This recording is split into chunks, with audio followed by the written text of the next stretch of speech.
9h, Yarana, bienvenue dans ce journal du dernier dimanche de l'année 2024. Voici les titres. La famille de Joris Moari célèbre la vie. Après la disparition de leur père, durant 72 heures, les fêtes auraient pu avoir une toute autre saveur. Ses membres se confient dans quelques instants. 14 communes s'allient pour gérer l'aéroport de Tahiti. À la tête du groupement d'intérêt public, la ville de Fa'a qui milite pour la souveraineté. Les pensions de famille s'inquiètent d'une éventuelle prochaine grève. La menace de la frappe résonne jusque dans les archipels et fait craindre le pire. Comment s'annonce l'année 2025 justement pour les acteurs économiques? On en parle avec Steve Amblin, le président du MEDEF et l'invité de ce journal. Il est un maître incontesté de la boule de la mort. Keiulani Thomsingvien, champion de motocross, a choisi de défier la gravité sur son engin. Le seul Polynésien à faire le spectacle au cirque de Samoa. Et puis notre rubrique du dimanche nous ramène en 1996 pour revivre les derniers achats du réveillon de la Saint-Sylvestre. Cette année-là, le veau avait la côte. Il est la preuve que les miracles peuvent exister. Disparu durant 72 heures, Joris Moari, le miraculé de la Papineau, est bel et bien vivant. Il célèbre les fêtes de fin d'année avec ses proches et la première communion de son petit-neveu, un moment que cet homme d'église fraîchement retraité n'aurait raté pour rien au monde. Kaline Yenard et Iberiao. Tellement grâce à ma foi, j'ai pu tenir jusqu'à la fin. Et c'est ça qui m'a sauvé et oublié. Papi Coco met des mots sur le miracle qu'il a vécu. Chasseur par passion et catéchita à la retraite depuis l'année dernière, il est de retour dans son église de Papineau pour le plus grand bonheur de sa famille et surtout pour assister à la première communion de son petit-neveu. Je suis venu, même si j'ai un peu fatigué, et c'est cette foi qui m'a permis d'aller de l'avant, de ne pas lâcher prise, d'avoir toujours confiance que nous avons un Dieu d'amour et de paix et de joie.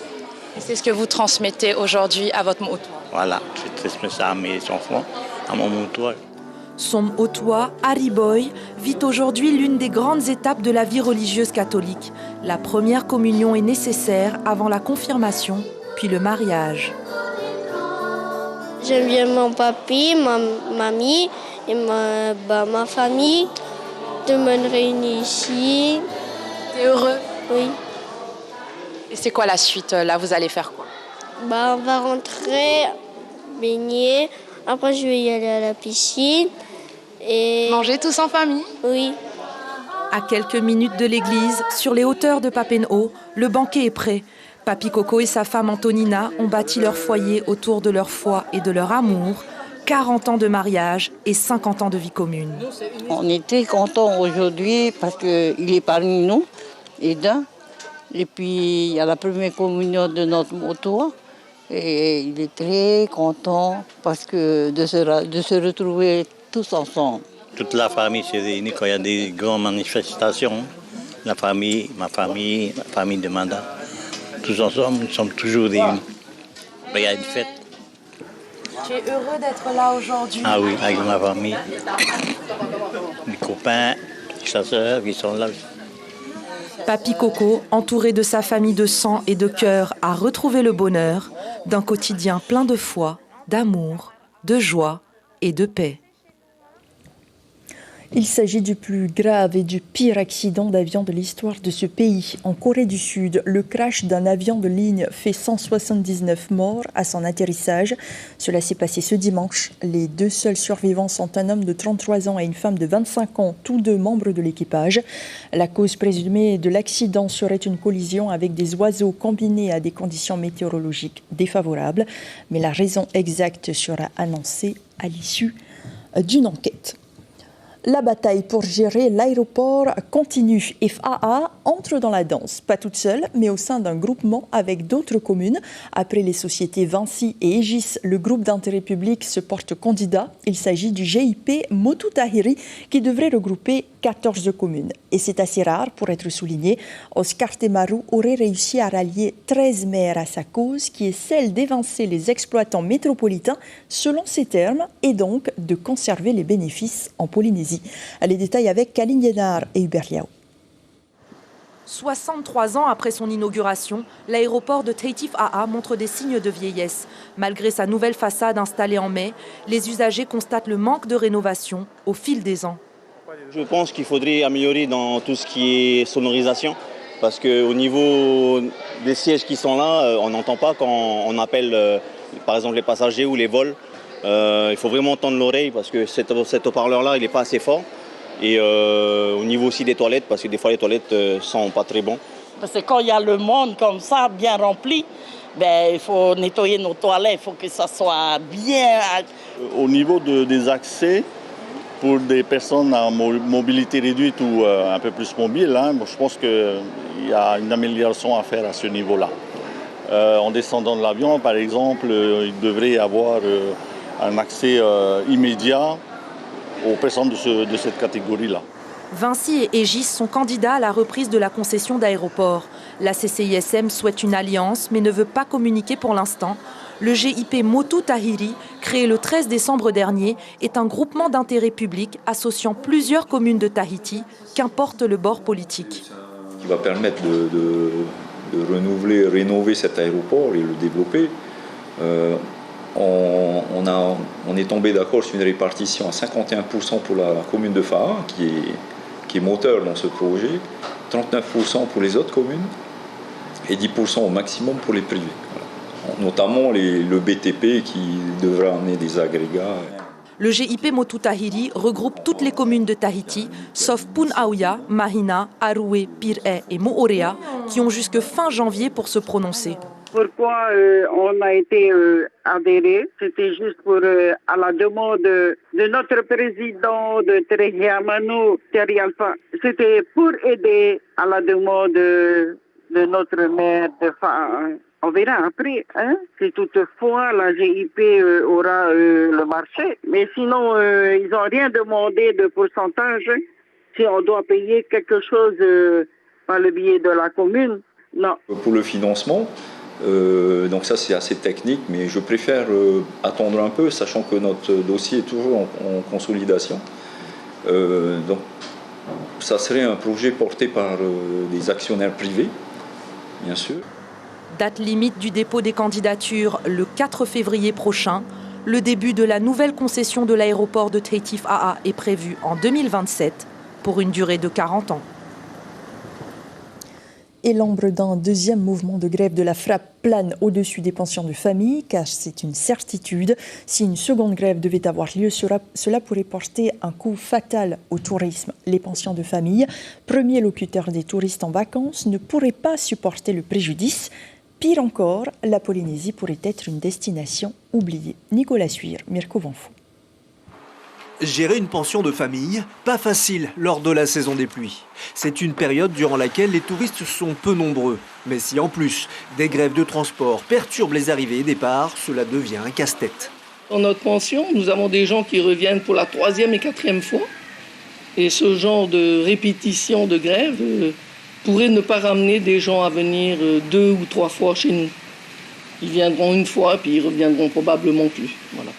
Impossible de se rendre dans les îles durant la grève il y a 15 jours. Les touristes n'ont pas pu effectuer le séjour de leur choix. Bon nombre d'entre eux se sont rendus à Moorea ou sont restés sur Tahiti.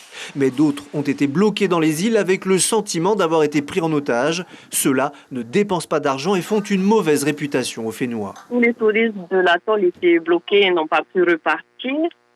Certains étaient vraiment mal en point parce qu'ils avaient des vols internationaux et pas forcément les moyens d'en repayer d'autres. Du coup, ils étaient vraiment au bord des larmes, ils faisaient un sitting à la mairie. Les grèves à répétition jouent contre le tourisme et les acteurs de ce domaine et au final, contre la réputation du territoire en tant qu'hôte. N'oublions pas que le moteur économique du pays, c'est le tourisme.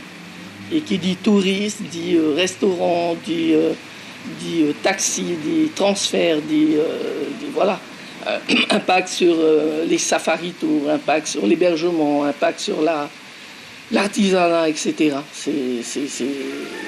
Tout découle du tourisme, donc il faut réfléchir à 2 fois. Voilà. Les professionnels du secteur touristique souhaitent ne plus être pris en otage et que chacun se sente concerné par la première activité de la Polynésie française. On continue de parler économie avec le président du MEDEF, Steven Blindiarana. Bonsoir. Merci d'être sur la première ce soir. Alors, en tant que président du MEDEF, est-ce que vous êtes d'accord avec les pensions de famille? Est-ce qu'une nouvelle grève pourrait faire l'effet d'une bombe? Mais écoutez, je pense que chaque grève a son impact au niveau économique et le tourisme, c'est la locomotive du pays. Donc, je pense qu'il faut connaître ses priorités, et notamment au niveau du pays. Après l'annulation de la taxe sociale il y a plus d'1 an, je pense que le pays a pris un mauvais chemin. C'est-à-dire que, on l'a vu, nous, à notre niveau, il y a eu des pans entiers de l'économie qui ont été ébranlés. Souvenez-vous, les hôtels ont commencé à être inquiétés en début d'année, notamment au travers de la défiscalisation.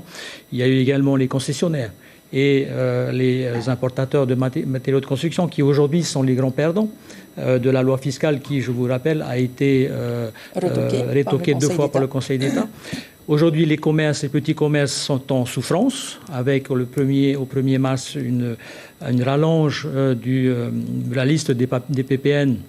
Quand on sait que notre liste est déjà la plus longue de l'ensemble des îles du Pacifique, et également avec une succession de taxes, de sucre, de sel, également de pots gras éventuellement demain, et puis également une multitude de produits qui vont changer de TVA au 1er janvier. Qu'est-ce qu'il faudrait faire alors? Et enfin, nous avons vu également cette année le corps hospitalier, le corps médical qui a été inquiété par les décisions du pays. Donc, vous voyez, cette annulation de la taxe fiscale, pour nous, c'était une erreur parce que c'était avant tout la taxe de la paix sociale. Et donc le pays l'a perdu et on en voit aujourd'hui les conséquences.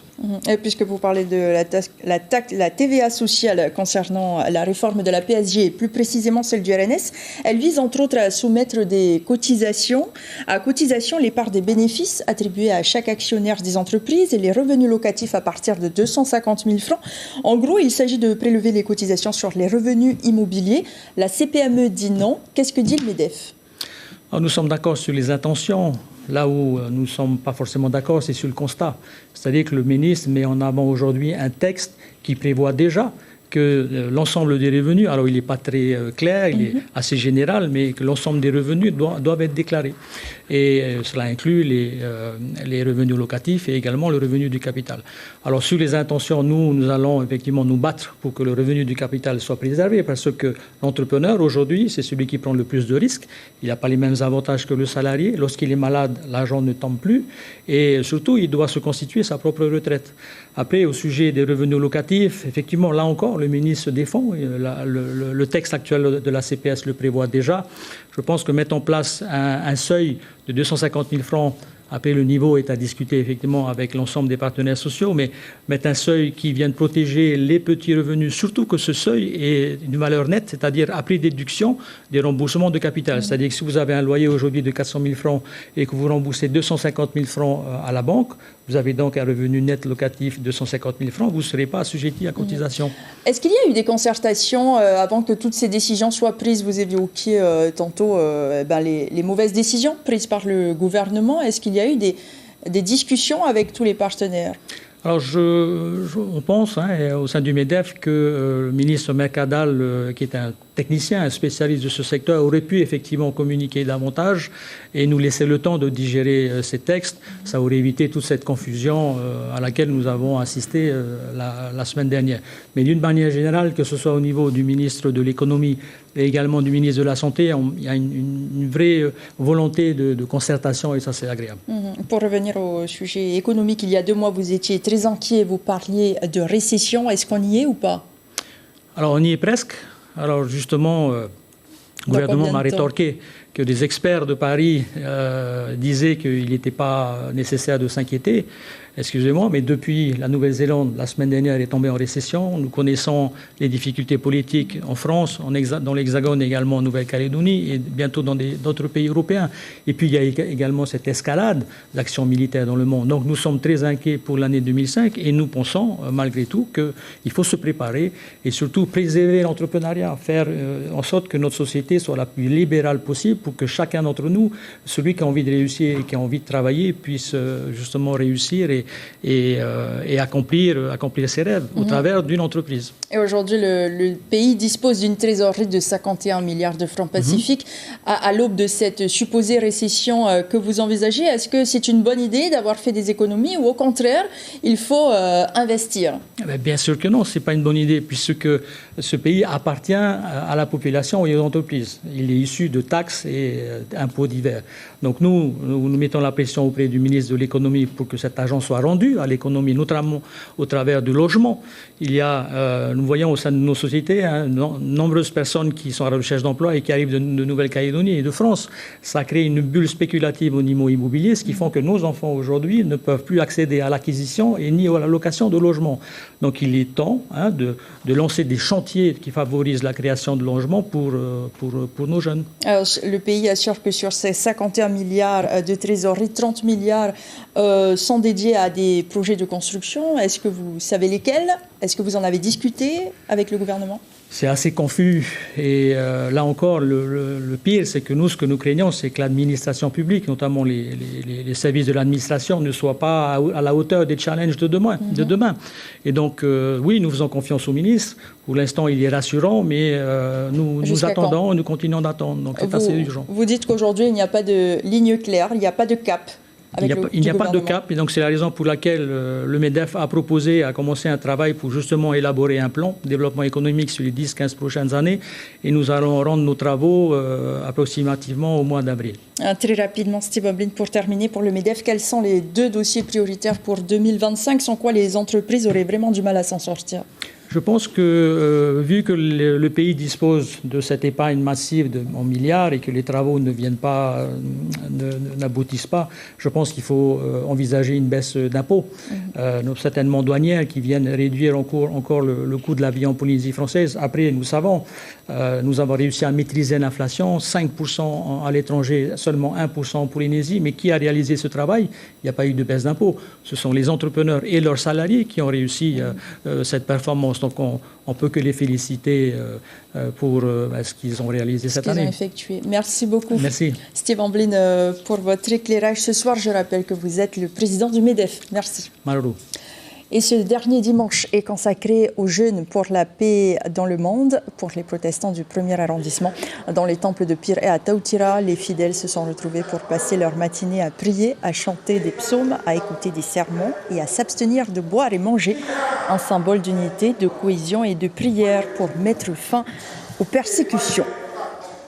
Il fait le show au cirque des Samoa. Lui, c'est Kau Ilani, champion de motocross. Jamais il n'aurait pensé un jour pouvoir vivre de sa passion. C'est désormais chose faite. Kau Ilani Tomsingbien est le seul et le premier Polynésien à faire partie de la troupe du cirque de Samoa. Son métier, faire le show dans une boule d'acier. Rencontre signée Mélissa Chang et Marcel Bonneau.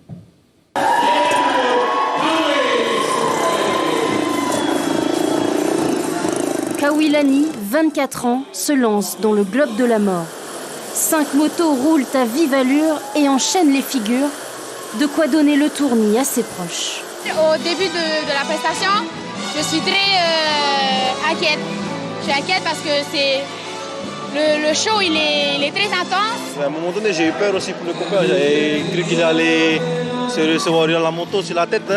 À la sortie du spectacle, aussi dangereux qu'impressionnant, Kau Ilani brandit fièrement le drapeau de son pays.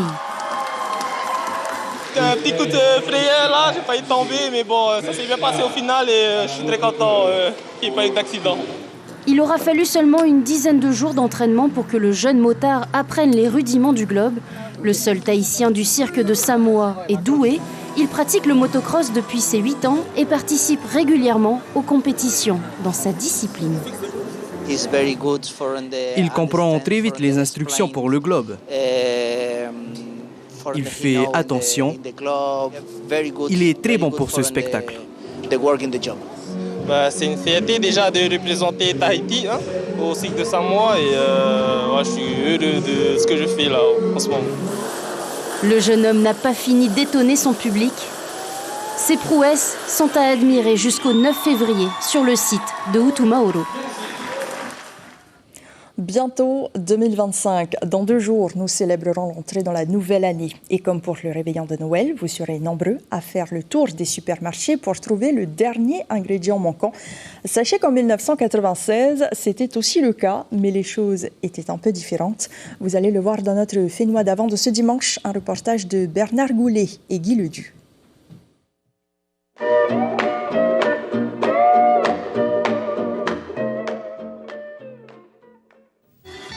À Noël, les gens ont plutôt acheté des fruits de mer, des volailles et des gâteaux. Les boissons étaient les vins, rouges ou blancs, pour accompagner les différents plats. Le 24 décembre, ce sont plus de 20 000 personnes qui sont venues faire leurs achats ici, au marché de Cash and Carry.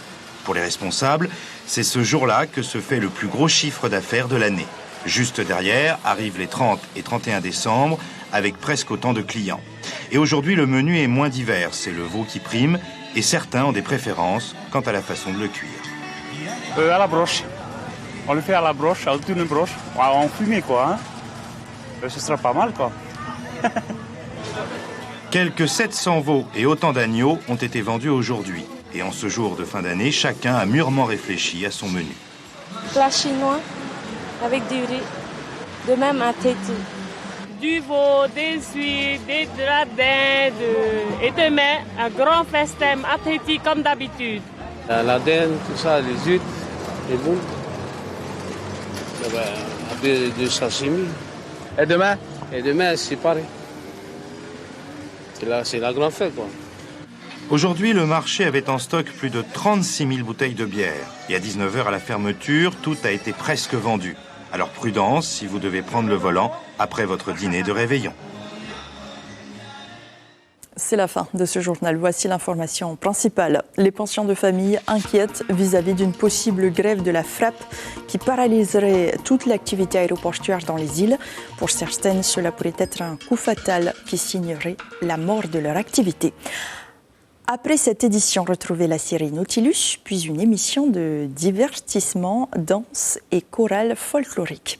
J'ai été ravie de vous accompagner cette semaine. Je vous laisse en compagnie de Lucille Guichet dès demain soir. Très bon réveillon de la Saint-Sylvestre. On se quitte sur la magnifique interprétation de chants lyriques du groupe Téréonouï, mené par Bruno de Mougeot. C'était au concours des meilleures chorales de France. Prenez bien soin de vous et à bientôt.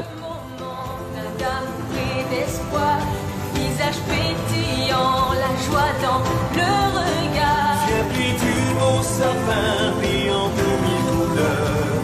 J'ai la mis dans ma main et chante dans un cœur. Noëlla, Noëlla, Noëlla, Noëlla. Et mahana,